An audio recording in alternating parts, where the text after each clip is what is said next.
오늘 읽었던 누가복음 11장 14절부터 32절 말씀을 중심으로 하나님의 손이라고 하는 제목으로 함께 말씀을 나누겠습니다. 1950년도에 한 소설이 발표가 되었는데 유럽에서 그 소설의 제목이 파리대왕입니다. 파리대왕. 여기서 파리는 저 프랑스의 수도 파리를 이야기하는 것이 아니라 그 똥파리 할 때 파리를 이야기하는 것이에요. 그 파리의 큰 왕이라고 하는 이름의 파리대왕이라고 하는 소설이 발표되었습니다. 그리고 그 발표한 소설의 작가는 나중에 노벨 문학상이라고 하는 최고의 상을 받게 되었습니다.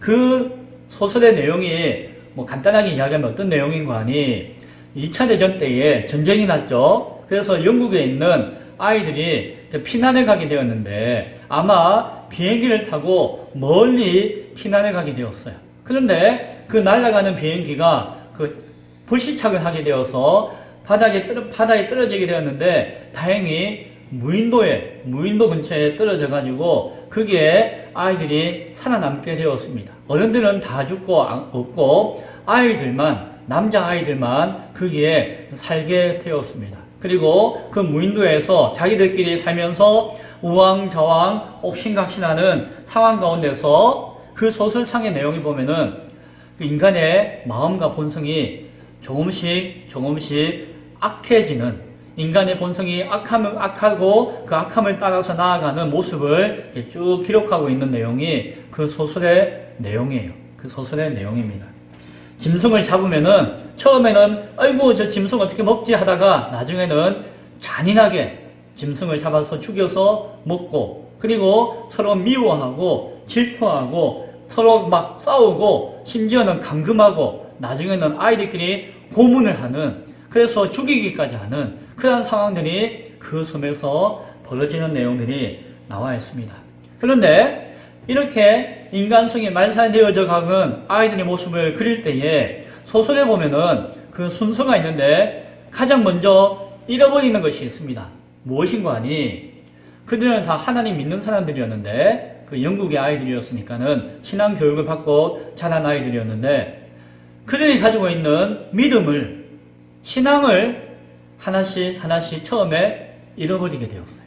그러니까 제일 먼저 거기에서 그들이 타락하는 과정 가운데서 제일 먼저 놓쳐버리는 것이 무엇인가 하니 하나님을 바라보며 하나님께 신앙하며 예배하는 모습을 놓쳐버렸어요. 잃어버렸어요. 누가 간섭하는 사람도 없고 누가 시비하는 사람도 없고 목사님도 안 계시고 부모님도 안 계시니까 자기들끼리 신앙을 지키지 못하고 신앙을 잃어버리게 되었습니다.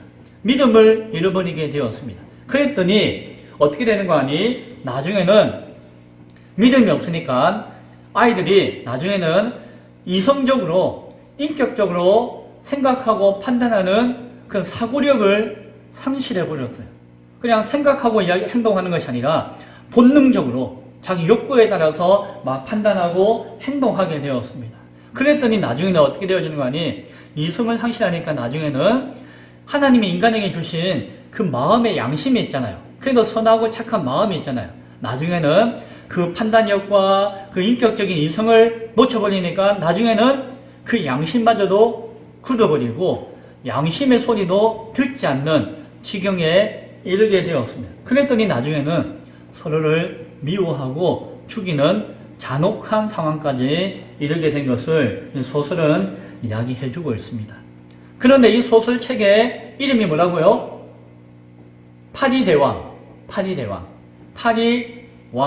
파리들의 왕이라고 하는 제목이에요. 왜 이 제목을 이렇게 지었을까요? 이 소설에는 구체적으로 표현 안 하지만은 그 신앙적인 종교적인 배경이 담겨져 있다라고 해석을 합니다.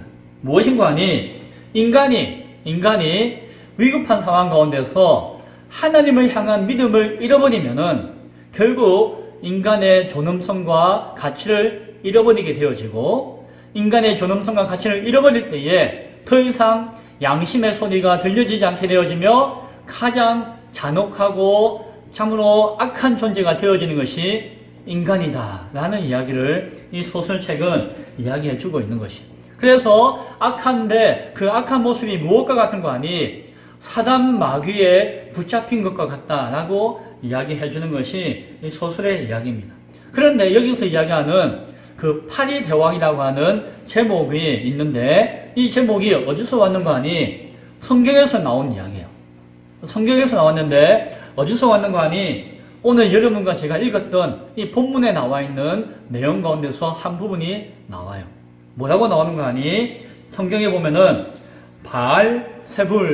바알세불이라고 하는 이름이 나오는데 바알이라고 하는 것은 그 왕이다라고 하는 뜻이 있다고 한다면은 세불이라고 하는 뜻은 그 똥파리와 같은 파리라고 하는 의미가 있어요. 그래서 당시에 유대인들은 옛날부터 그 사단 마귀에 대해서 뭐라고 이름을 붙였는 거 아니 이는 바알세불이다. 그래서 마귀는 악하고 추하고 더러운 것이기 때문에 저게 죽은 시체나 똥이나 이런 데 막 파리들이 엉기잖아요. 그와 같은 악하고 추하고 더러운 존재가 마귀와 귀신이다 해가지고 그 파리떼의 왕이 사단이다 라고 하는 약간 조롱 섞인 이름으로 부르는 것이 바알세불이라고 합니다. 바알세불. 거기서 사탄을 바알세불 번역하면은 파리의 왕이다 라고 부르는 것이. 그래서 그 소설 제목은 그렇게 이름을 지었다라고 이야기합니다. 오늘 성경 이야기를 하겠습니다. 오늘 예수님께서 성경을 보면은 예수님께서 말 못하게 하는 귀신을 쫓아내셨다라고 이야기합니다. 아마 한 사람이 귀신이 들렸는데 그 귀신이 들림으로 말미암아 나타나는 증상 가운데 하나가 말을 못하게 되는 증상이 있었던 것 같아요. 그래야 예수님께서 그 귀신을 쫓아내니까는 어떻게 되었겠습니까? 말 못하는 사람이 말을 하게 되었죠. 그래서 사람들이 그것을 보고 또 예수님이 귀신을 쫓아내시고 평생 말도 못하고 있던 사람이 말을 유창하게 잘하게 되었구나. 참으로 놀랍다라고 하면서 그것을 상황을 바라보게 되었습니다. 그때에 그 주변에 따르고 있던 그 종교 지도자들 가운데 한 사람이 그 여러 사람들과 함께 예수님을 인정하고 싶지 않으니까 예수님에게 뭐라고 시비하고 싶으니까 뭐라고 시비하면서 이야기하는 거 아니 예수님 당신 예수님이 귀신을 쫓아내는 것은 메시아네 하나님의 아들이네 하는 거 그게 아니고 사실은 바알세불의 힘이 아니냐. 즉 뭡니까? 사단 마귀의 힘을 필요 쓰는 정말로 악한 근원을 가지고 있는 우리를 미혹하고 있는 거짓 선지자가 아닙니까? 라고 예수에게 시비를 하면서 이야기를 하였어요. 메시아가 아니고 메시아이신 예수님을 부정하고 모함하고 비방하는 이야기를 하는 것을 보았습니다. 그리고 또 어떤 사람들이 이렇게 이야기해요. 뭐라고 이야기하는 거니?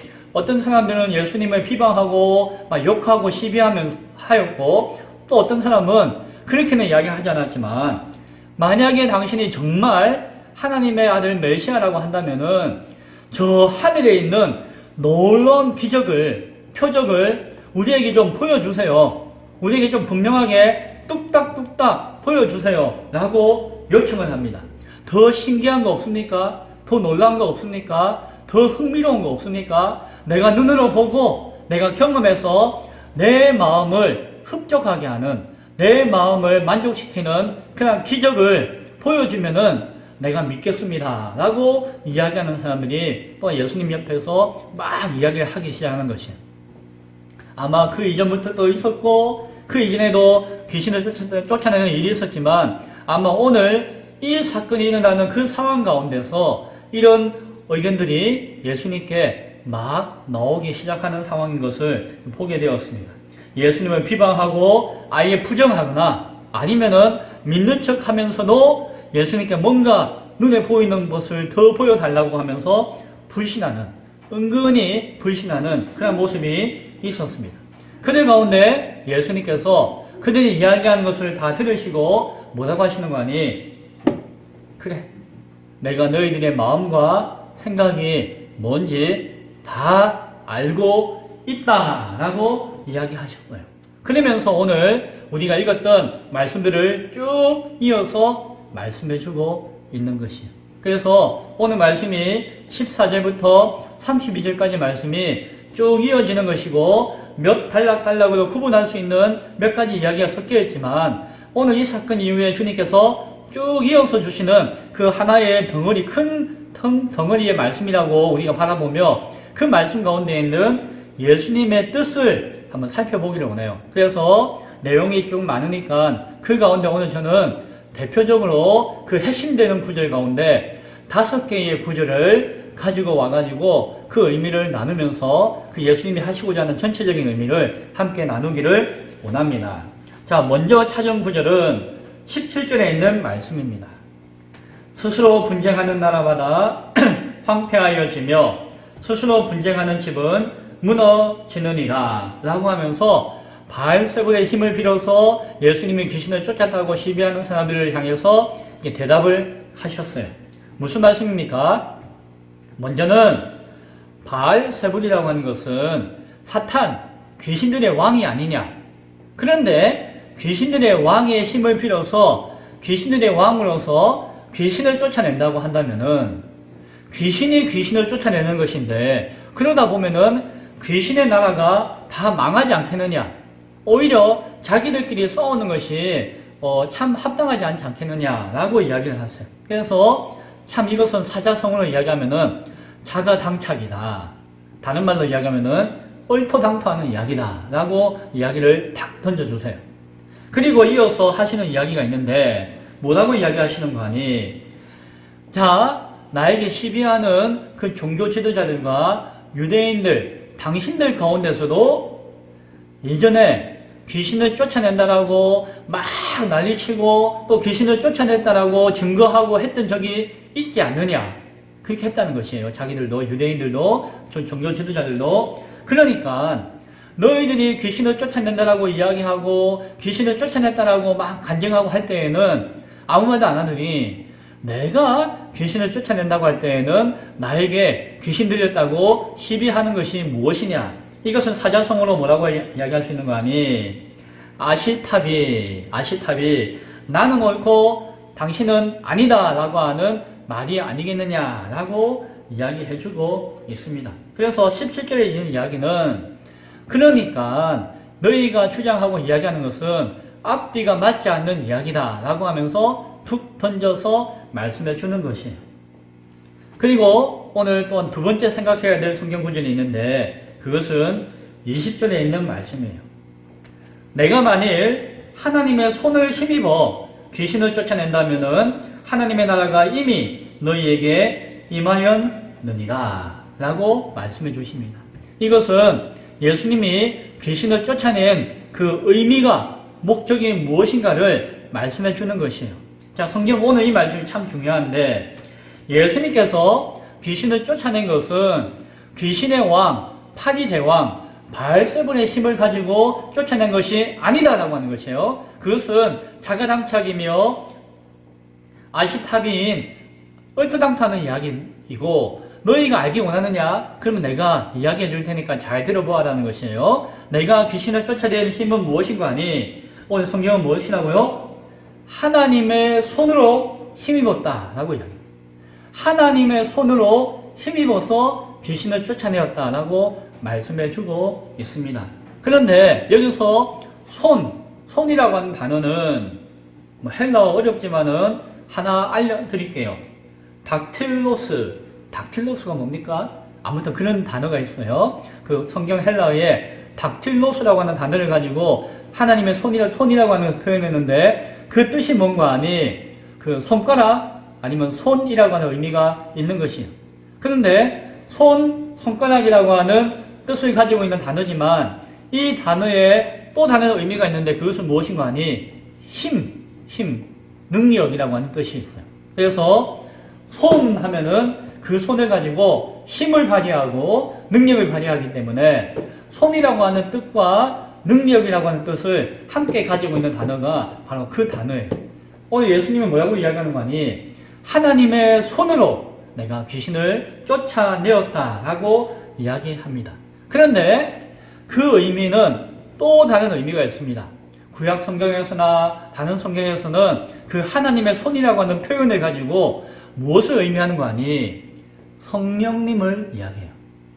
성령님, 하나님의 영이신 하나님이 이 땅 가운데 임재하여서 하나님의 힘과 능력을 나타내시고 일하실 때 성경이 표현하고 있는 그 하나님의 영이신 성령님을 하나님의 손이다라고 하는 단어로서 표현해주고 있다는 것이. 그래서 오늘 이야기하고 똑같은 이야기가 마태복음 12장에서 나오는데 그 말씀 가운데 똑같은 말씀 가운데서도 오늘 예수님이 내가 하나님의 손을 힘입어 귀신을 쫓아내었다라고 하는 구절이 마태복음 12장에서도 나오는데 거기서는 뭐라고 번역되어서 기록되어져 있는 거 아니? 찾아보시면 하나님의 성령으로 힘입어 내가 귀신을 쫓아내었다라고 또 기록하고 있어요. 그러니까 여기서 하나님의 손이라고 하는 것은 하나님의 성령님을 이야기하고 있는 것입니다. 예수님은 내가 귀신을 쫓아낸 것은 다른 게 아니라 무엇이다? 하나님의 손, 성령님의 힘입어 성령님의 힘을 통하여서 귀신을 쫓아내었다라고 이야기해주고 계신 것이에요. 그런데 이 이야기는 내가 귀신을 뭘로 쫓아내었다라고 하는 것을 이야기하기 위해서 이야기하신 것이 아니에요. 그가 당신이 무슨 힘으로 쫓아내었는가라고 물어보니까 그것은 성령의 힘이다, 하나님의 손이다라고 대답을 하셨지만 이어서 주시는 말씀이 예수님이 이 말씀을 하시고자 하는 의미예요. 이어서 뭐라고 이야기하십니까? 하나님의 나라가 이미 너희에게 임하였다라고 하는 것이. 내가 하나님의 손, 성령을 통하여서 귀신을 쫓아내었는데 그렇게 쫓아낸 이유와 뜻과 목적과 의미는 무엇인가 하니 내가 그것을 통해서 너희들에게 알려주기를 보여주기를 원하는 것이 무엇인가 하니 하나님의 나라가 이미 임하였다라고 하는 사실을 이야기하기 위한 것이다 라고 하는 것입니다. 자, 하나님의 나라가 너희에게 임하였다, 하나님의 나라가 우리에게 임하였다라고 하는 이야기 어디서 많이 들어보셨죠? 어디서 들어보셨죠? 저 앞서서 그 세례 요한이 회개하라 천국이 가까웠느니라 하고 막 선포하는 그 이후에 예수님이 이 땅에 오셔서 공생을 사역 시작하시면서 하셨던 말씀이 무엇이었습니까? 하나님의 나라가 너희에게 임하였다는 것이. 예수님이 그리고 예수님의 12제자가 동대망대 가면서 전했던 말씀이 그 핵심이 무엇이다? 하나님의 나라가 너희에게 임하였다는 것이. 예수님이 하나님의 아들 메시아로서 이 땅에 왔기 때문에 예수님을 믿음으로 말미암아 하나님의 나라를 너희가 경험하게 될 것이고 하나님의 나라를 바라보게 될 것이고 예수님이 이 땅에 오셨다는 것은 하나님의 나라가 이 땅 가운데 임한다고 하는 약속이 이루어진 것이다 라고 하는 말씀을 해주셨다는 것이. 그리고 가까이는 예수님께서 70명의 제자들을 세우셔가지고 그 두 명씩 짝 지어서 동네마다 보내어서 전도하게 하셨을 때에 그 전도하는 메시지, 전도하는 내용이 무엇이라고 했습니까? 하나님의 나라가 너희에게 임하였다라고 하는 내용을 전해주어라라고 말씀하셨다는 것입니다. 그러니까 이 하나님의 나라가 너희에게 임하였다라고 하는 예수님이 말씀하시고 제자들을 통해서 증거하는 그 복음의 핵심적인 내용을 알려주기 위해서 이것을 너희에게 밝혀 나타내 주기 위해서 내가 하나님의 손, 성령님의 힘을 빌어서 귀신을 내어 쫓은 것이다 라는 이야기를 하시는 것이. 하나님 아버지의 임재와 하나님 아버지의 나라가 이 땅 가운데 임하기를 위해서 기도해야 한다라고 지난주에 예수님께서 가르쳐 주셨잖아요. 그리고 그러한 기도를 통해서 응답되어지는 가장 좋은 것이 무엇이라고요? 성령님이다. 성령님이다. 그 하나님의 손이 우리 가운데 기도하는 그 기도의 응답을 통하여서 이 땅 가운데 이루어지는 것이 가장 좋은 기도의 응답이다라고 하는 내용을 우리가 지난주에 말씀을 통해서 확인했잖아요. 그래서 오늘 이 말씀은 그게 이어서 주시는 말씀인 것이에요. 그래서 세상 가운데 있는 귀신을 쫓아내고 죽은 자를 살리고 병든 자를 낫게 하는 모든 표적과 이적은 그 표적과 이적 그 자체가 중요한 것이 아니라는 것이에요. 귀신을 쫓아내는 것이 중요한 것이 아니라는 것이에요. 먹을 것이 많이 생기는 것이 중요한 것이 아니라 그것을 통해서 예수님이 보여주기 원하는 것이 있는데 그것이 무엇이라고요? 아버지 하나님의 나라가 너희 가운데 예수님을 통해서 이 땅 가운데 임하였다는 사실을 너희가 믿어야 한다는 것이. 귀신이 쫓겨났다라고 하는 것은 그냥 쫓겨난 것이 아니라 하나님의 나라가 이 땅 가운데 임하셨기 때문에 그 하나님 나라의 이름과 그 하나님 나라의 영광과 하나님 나라의 그 존귀함이 귀신을 다 몰아내는 원동력이라는 것입니다. 그냥 예수님이 귀신을 쫓아낸 것이 아니라 예수님의 귀신을 쫓아낼 수 있는 이유, 악한 사단 마귀를 멸할 수 있는 이유, 사단 마귀가 하늘에서 뚝 떨어져가지고 죽게 되어지는 이유는 무엇이다? 예수님을 통해서 하나님의 나라가 이 땅 가운데 이루어졌다라고 하는 그 사실로 말미암아 사단 마귀가 죽게 되어지고 귀신이 쫓겨나게 되어진다는 사실을 예수님께서는 말씀해 주고 있다는 것이죠.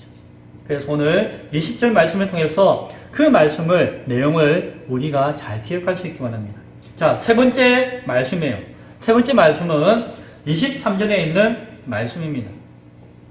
나와 함께 하지 아니하는 자는 나를 반대하는 자요. 나와 함께 모으지 아니하는 자는 해치는 자니라. 나를 해치는 자다 라는 이야기죠. 23절에 있는 말씀을 통해서 예수님은 거기에 있는 악한 자들과 함께 제자들에게도 함께 교훈하여 말씀하시는 것을 보게 되어집니다. 무슨 말씀입니까? 예수님을 온전히 믿지 않고 예수님을 진실하게 따르지 않고 예수님의 뜻을 내 마음에 품지 않는 자들, 그러면서도 그가 율법을 많이 안다라고 이야기하고 율법에서 이야기하고 있는 하나님을 내가 믿는다라고 이야기하고 내가 귀신을 대적하고 바알세불을 쫓아내고 막 그것을 자랑하고 하나님 앞에 내가 예배하고 제사했다라고 내가 제사 드리고 제물 드린 것을 자랑하는 것 다 의미 없는 것이다. 예수님을 오히려 반대하는 것이 되어질 것이고 예수님을 오히려 해치는 자가 되어줄 수 있다라고 하는 것을 너희가 명심해야 한다라고 말씀해주고 있는 것입니다. 종교 지도자들과 유대인 율법사들과 그 모든 사람들은 하나님 말씀을 잘 압니다. 내가 하나님을 잘 믿습니다라고 이야기하지만 정작 하나님이 보내신 메시아이신 예수님을 믿지 않고 따르지 않고 예수님 앞에 그 마음을 모으지 않을 때에는 오히려 예수님을 반대하는 것이고 해치는 것이고 예수님을 보내신 아버지의 뜻을, 아버지의 나라를 방해하는 것과 같다라는 말씀을 오늘 성경에서 말씀해 주고 있는 것입니다. 그래서 하시는 말씀이 21절부터 쭉 24절까지 26절까지 말씀하고 있는 내용이 그 맥락 가운데 주시는 말씀이에요. 그래서 예수님이 하시는 이야기가 너희는 저 파리대왕 그 바알세불의 힘을 너희가 무서워하느냐? 그걸 가지고 막 시비하느냐? 더 강한 자가 이 땅에 오셨다.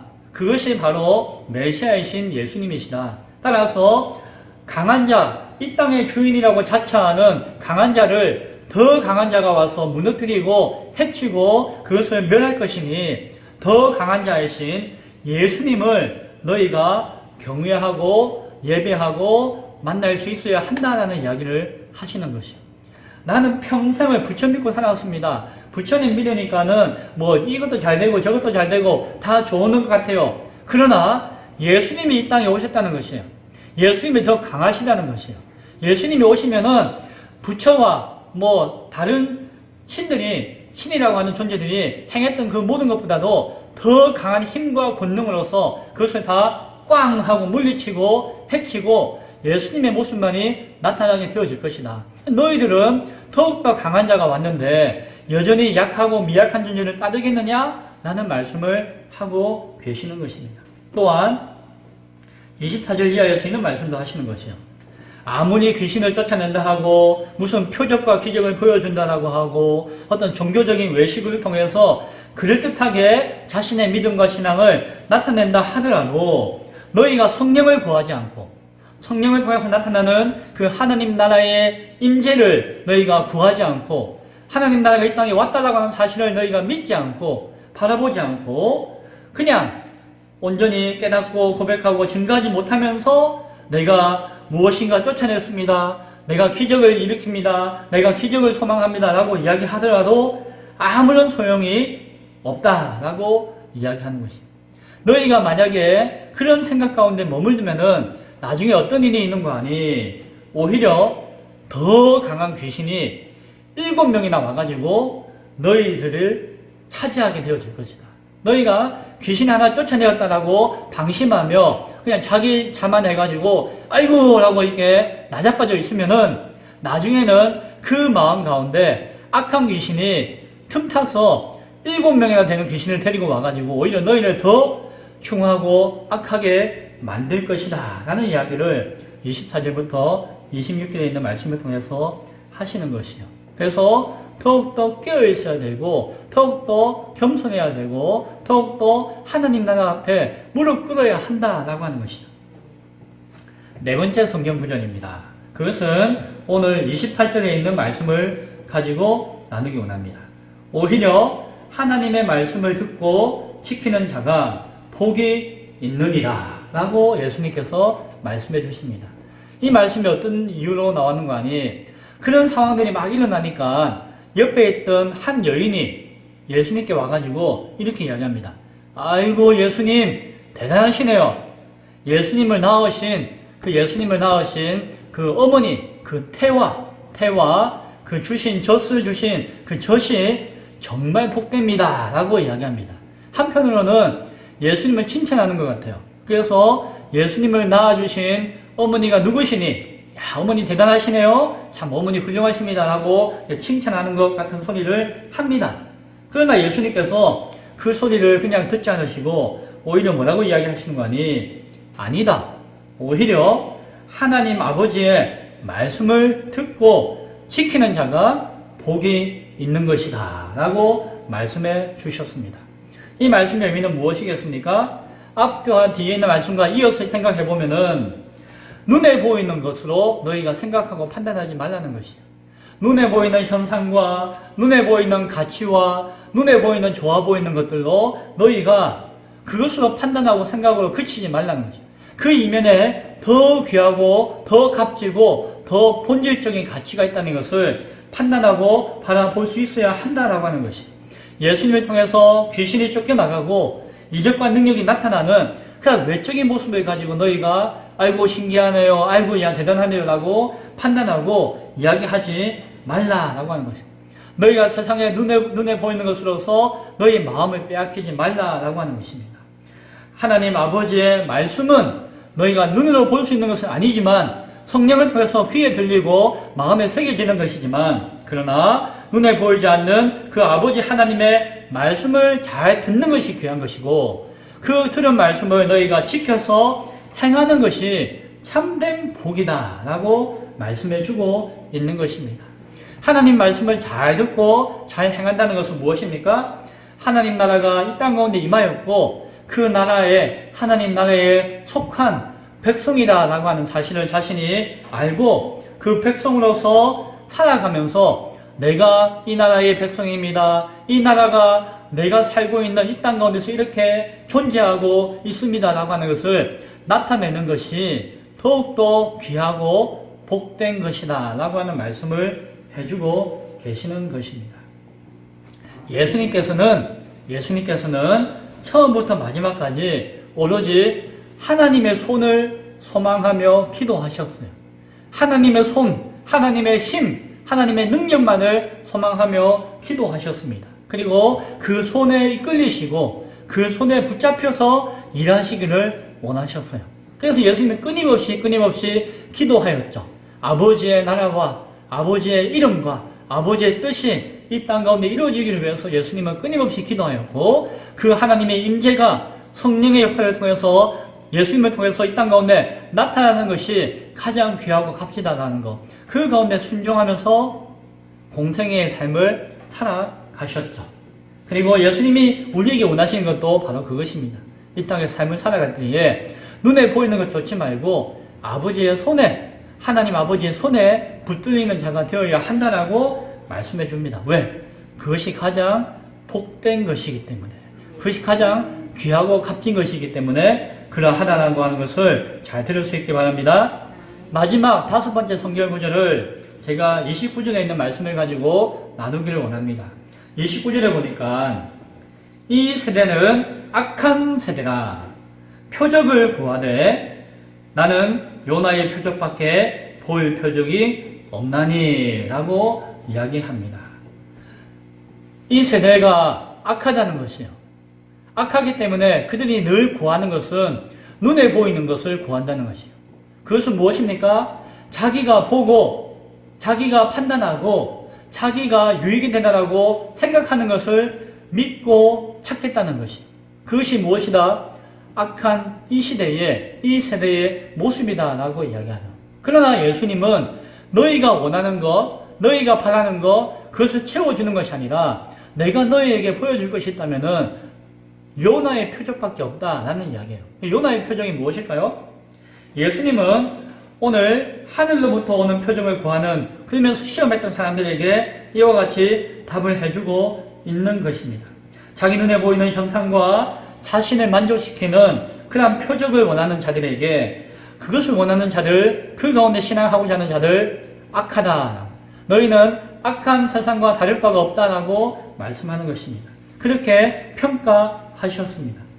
예수님이 그들에게 보일 것은 이것밖에 없다라고 하신 요나의 표적은 무엇일까요? 요나는 구약 성경에 그 요나서라고 하는 성경에 나와 있는 내용인데요. 하나님이 요나에게 너는 저 니느웨에 가가지고 저 백성들이 참으로 죄가 많고 악하구나. 저들을 있으면은 다 멸망당하고 죽을 수밖에 없으니까 네가 가서 회개의 복음을 전하여라. 하나님이 원하지 않는 삶에서 돌이켜가지고 하나님을 믿고 구원받아야 한다라고 하는 그 복음을 그들에게 전해주어라 라고 요나에게 말씀을 하셨어요. 요나가 그 말을 잘 들었을까요? 안 들었을까요? 요나가 안 들었어요. 왜? 자기가 생각해보니까 그 하나님 말씀이 마음에 안 들거든요. 자기가 생각할 때는 저 니느웨 사람들은 다 죄가 많은 사람들이고 악한 사람들이니까 다 멸망당해서 죽어야 마땅한 사람이라고 생각했거든요. 그런데 저 원수같이 죽어야 되는 악한 사람들을 살려주시겠다니까 요나가 마음에 안 드는 거예요. 하나님이. 그러니까 자기 생각과 자기 판단으로 하나님의 사명을 거역하고 다른 데로 도망가 버렸어요. 몰라요 하나님하고 도망가 버렸어요. 그때 하나님께서 요나를 잡아가지고 바다에 붕당 빠뜨리고 큰 고래인지 뭔지 몰라도 큰 물고기가 바다에서 그 요나를 덥석하고 삼켜버렸어요. 그 물고기 뱃속에서 요나가 사흘 동안 이게 밤인지 낮인지 모르잖아요. 불도 없고 깜깜하니까 거기서 그 물고기 뱃속에서 그게 사는 건지 죽는 건지 몰라도 어찌 죽지 않고 살면서 아이고 하나님 하면서 아마 뉘우친 것 같아요. 그리고 다시금 뱉어내어서 땅에 오르게 되었을 때에 그제서야 하나님 앞에 마음을 돌이켰는지 그때 니느웨에 가가지고 복음을 전했어요. 요나는 그때 상황에서도 마음에 의심과 불만이 있었던 것 같아요. 그래도 하나님이 하라고 하니까 니느웨 사람들에게 예수 믿었어. 안 믿으면 죽어요. 뭐 이렇게 그냥 툭툭 몇 마디 했던 것 같아요. 하나님이 하라고 하니까. 그랬는데 그 죄 많고 멸망당하고 악한 사람들이 요나가 그냥 한마디 했는데 요나가 그냥 몇 마디 던졌는데 그 말을 듣고 갑자기 막 회개하고 아이고 내가 잘못했습니다. 나 눈물 흘리고 막 죄를 돌이켜가지고 하나님을 믿는 거예요. 요나가 한 게 아니죠. 요나를 통해서 하나님이 일하신 것이죠. 하나님이 일을 하시기 위해서 그 조그만 역할을 요나에게 맡기신 것인데 결국 하나님이 하시는 것인데 요나가 지가 하는 줄 알고 그렇게 막 덤비고 했던 것이죠. 그런 일이 그 요나서라고 하는 성경에 기록되어져 있습니다. 그 이야기를 하시는 것이에요. 그래서 많은 사람들은 요나가 그 뱃속에서 사흘 동안 머물다가 다시 살아나왔네? 어이구 신기하네. 야 무슨 그런 일이 다 있나 라고 그것을 바라보면서 그 표적이다. 기적이다. 놀랍다. 신기하다. 이야 재밌다. 라고 이야기하는데 예수님이 원하는 것은 그게 아니라는 것이에요. 마태라고 하는 사람은 마태는 이 이야기에 대해서 마태복음에 보면은 뭐라고 이야기하는 거니? 그것은 요나가 살아난 것이 표적이 아니라 그 이야기를 통해서 예수님이 십자가에 달려 죽으셨다가 사흘 동안 그 무덤에 갇히셨다가 사흘 만에 부활하여 살아나신 그 사건이 참된 표적이다 라고 하면서 이렇게 설명해서 해석해 주었어요. 누가요? 마태는. 그런데 오늘 누가는 같은 이야기를 이야기하는데 조금 다르게 해석해서 설명해 주고 있습니다. 오늘 누가가 표적이라고 이야기하는 것은 뭐라고 표현해 주고 있는 거 아니? 요나가 회개의 복음을 전했던 것이 기적이라는 것이. 뭡니까? 요나는 그냥 말로써 예수 믿고 하나님 믿고 구원받고 죄를 회개하면 하나님이 용서해 주실 것입니다 라고 몇 마디 안 했는데 그 큰 도시에 있는 사람들이 다 땅을 치고 아이고 하면서 자기 잘못을 뉘우치고 회개하고 하나님 앞에 엎드리고 하나님 앞에 예배하고 구원받게 되었다는 것이. 이게 무엇이다? 기적 중에 기적이라는 것이. 진부의 기적이 나타난다면은 먼저 오대산이 우르르 무너지는 것이 기적이 아니고 여기에서 무슨 죽었던 사람이 벌떡 일어나는 것이 기적이 아니고 뭐 귀신 들린 사람이 막 귀신이 쫓겨나는 것이 기적이 아니고 뭐 시름시름 앓던 사람이 그냥 벌떡 일어나가지고 막 뛰어다니는 것이 기적이 아니라 기적이 있다면 무엇이 기적이라고요? 우리가 여보게 예수 믿고 천국 가세. 예수 믿으니까 참 좋아. 아이, 우리가 이제 회개하고 하나님 앞에 바르게 살아야지. 한마디 했는데 그 말로 말미암아 그 영혼이 뒤집어져가지고 평생 동안 조상 대대로 부처 믿고 전에 다니는 사람이 어느 날 갑자기 예수 믿고 하나님 앞에 예배하게 될 때에 그것이 무엇이라고요? 기적 중에 기적이며 표적 중에 표적이며 놀라운 역사라는 것이. 여기 계신 여러분들이 오늘 이 자리에 앉아서 하나님 앞에 예배하며 아멘하며 아이고 목사님 아이고 예수님 하는 것이 우리 10년 20년 전에 내 모습을 생각하면은 기적과 같은 일이 아니겠습니까?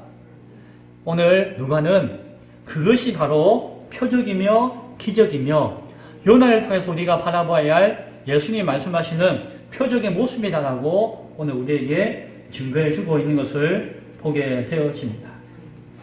그러면서 하는 이야기가 뭔가 하니 마지막 심판의 때에 저 심판의 날이 있다고 했죠. 마지막 심판의 때가 되면은 그때 저 니느웨에 살던 사람들이 니느웨 뭐 평생 죄 짓고 우상 숭배하고 살다가 요나가 하나님 믿고 정신 똑바로 차리고 구원받아야 됩니다. 하나님 믿어야 됩니다. 라고 해서 하나님 믿고 구원받은 그 사람들이 나중에 심판의 때가 되면은 그 심판대 앞에 온다는 것이. 그러면서 어떤 일이 있는 거 아니? 지금 세상에 있는 악한 사람들에 대해서 정죄한다는 것이. 정죄. 이 이야기가 뭡니까? 자, 예수 안 믿고 평생 고집 피우다가 오늘 마지막 때에 심판대 앞에 섰어요. 예수님이 재판장이 되어서 심판하십니다. 안무게, 너는 유죄야. 너는 죄의 벌을 받아야 돼. 그 죄값으로 말미암아 지옥에 가야 돼. 라고 할 때에 이 사람은 뭐라고 할까요? 아닙니다. 나는 세상에 지을 때 죄 안 지었습니다. 내가 착한 일 얼마나 많이 했는데요. 뭐 이렇게 막 변명할 것이에요. 그러나 그때에 그 니느웨에 살던 그 옛날 사람들이 옆에 쫙 와가지고 방청객으로 오고 증인으로 와가지고 이 사람을 정죄한다는 것이. 우리는 요나의 복음을 전도를 듣고 하나님을 믿고 구원받았습니다. 구원받은 사람은 이런 모습입니다. 그렇게 이야기하면서 당신은 박 집사가 전도했는데 장봉리 어르신이 전도했는데 김 목사가 전도했는데 하나님 알렸는데 들은 채 만취 했지요. 믿는 척 하면서 딴짓했지요. 야, 그거 결코 용서받지 못한 죄입니다. 라고 증거하고 정죄하는 일이 마지막 때에 있다라고 하는 것입니다. 그런 어마어마한 사건들이 그 옛날 죄인이었던 니느웨 사람들을 통해서 이 땅 가운데 이루어지게 나타나게 될 것이다 라는 이야기를 오늘 성경은 말씀해 주고 있는 것입니다. 자기 생각에, 자기 기준에, 자기 판단에, 자기 마음에 그것을 기준으로 삼아서 하나님 믿습니다, 예수 믿습니다라고 하는 그 교만한 마음을 버리라고 하는 것입니다. 이거 뭐 그냥 뭐 부처 잘 믿고 뭐 정성을 다하고 전에 막 그냥 재산 다 바치면은 그래도 하나님께서 인정해 주시겠지요 라고 이야기하는 거 다 거짓말이라는 거예요. 그런 속임수에 속지 말라. 그렇게 하는 거 다 악한 것이고 거짓된 것이다 라고 하는 것을 밝혀주는 것입니다. 그런 악한 세대는 마지막 때에 반드시 정죄받고 심판받게 되어질 것이다 라고 하는 사실을 오늘 이 말씀을 통해서 경고해 주시는 것입니다. 자, 이제 말씀을 맺고자 합니다. 오늘 예수님께서 전해주신 이 긴 이야기의 결론은 분명한 것입니다. 뭔가 하니 하나님의 손, 우리가 보이지 않지만은 분명히 믿음으로 바라볼 수 있는 그 하나님의 손을 의지하는 믿음을 가질 것인가? 아니면은 막 겉으로 뭐 이 모양 저 모양 나타내는 그러나 참되지 않는 바알셉을 파리대왕의 그 표적과 이적과 자기 판단을 의지하며 신앙할 것인가를 돌이켜 생각해보고 분별하라라고 하는 것입니다. 악한 세대는 점점 눈에 보이는 것을 따르게 될 것입니다. 자신이 보고 자신이 생각해서 옳다라고 여기는 것만을 옳다라고 여기게 되어질 것입니다. 그러다 보면은 점점 믿음을 잃어버리게 될 것이고 이성을 잃어버리게 될 것이고 양심을 잃어버리게 될 것이고 결국에는 파리대왕의 졸기로서 멸망의 길로 가게 될 것입니다. 하지만 참된 성도는 눈에 보이지는 않지만 우리 가운데 임재하여 역사하시는 하나님 나라의 그 임재를 고백하며 경험하게 되어질 것입니다. 성령을 구하며 성령의 역사를 따르고자 하게 되어질 것입니다. 예수님을 통해서 그런 역사들을 소망하며 바라보게 되어질 것입니다. 오늘 우리 기쁨의 교회도 마찬가지예요. 이 땅에 있는 모든 교회도 다 마찬가지입니다. 오늘 이 말씀을 귀 기울여 들어야 합니다. 교회는 오늘 우리는 이 악한 세대의 길을 가서는 안 됩니다. 외향만 바라보며 그냥 건물만 번지르하게 짓고 그냥 그 모습만 사람들만 가득가득 차고 그게 만족하며 자족하며 우리가 해야 할 일을 생각하지 못하는 그런 허망한 신앙으로 빠져서는 안 됩니다. 그냥 그 모습에 취하여서 서로 정죄하고 서로 미워하고 서로 판단하고 아이고 조그만 교회 별 볼 일 없습니다. 큰 교회 뭔가 문제가 있습니다. 이렇듯이 자기 주관대로 판단하는, 그래서 분열하고 분쟁하고 싸우면서 점점 황폐해지는 교회가 되어서는 안 될 것입니다. 그랬다가는 귀신 하나 쫓아내었다가 나중에는 7 귀신이 찾아오는 그러한 일을 경험하지 말라고 하는 법이 없을 것입니다. 다시 한 번 더 하나님의 손을 신뢰하고 의지할 수 있는 교회가 될 수 있기를 바랍니다. 더욱더 겸손하게, 더욱더 온전히 양보하면서, 그리고 말씀과 진리를 분명하게 잘 분별하면서 신앙해야 될 것입니다. 그래서 이 악한 세대의 편견과 비방과 모함을 다 말씀으로 물리치고 하나님 나라의 그 진실한 복음을 전함으로 오늘 참된 요나의 표적이 되시는 예수님의 그 말씀을 증거하며 나타내며 전도할 수 있는 오늘 우리 모두가 될 수 있기를 간절히 축원드립니다. 기도하겠습니다.